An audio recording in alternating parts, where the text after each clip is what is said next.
Oh, I'm just excited, really. I mean, the product's growing, the number of players is growing, and the program in its entirety is growing, and there's an expectation that we'll probably have more test matches in 2020 leading into the World Cup 2021. So, really important time for us, and I'm just excited to be part of the continuation of that growth. I think traditionally the Black Ferns have played a lot of their test matches away from home, and we're quite conscious to ensure that we actually get more of that time here in New Zealand.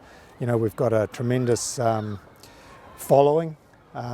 We've got a huge responsibility to all the young kids that aspire to be the next, and the more time we can spend in our home country around them is of benefit to us to the future. I guess it's his wealth of knowledge and his experience. He is very strategic and looks at every single team differently, which is how it should be, and also his dedication to the girls and to growing the women's game.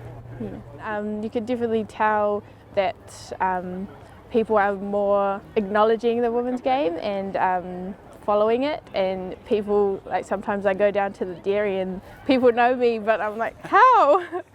Oh, look, for me it's always been about what's best for the Black Ferns and the brand growing, and if I thought it was time to change, then I certainly would have stepped aside, but we've had a lot of discussions around where we want to go, understanding that the game is growing at around at least 15% a year in terms of depth, and it's an important time, and I think probably also part of that is actually having continuity to keep moving it forward quite quickly. But the good decision is where we're at now, so there's not much point looking back, and look, we all know, and we've spoken about this for a long time now, is that there's huge expectation on us. We weren't favourites going into the last World Cup, and I think we got a lot of things right there. We'd planned for everything that could have gone wrong.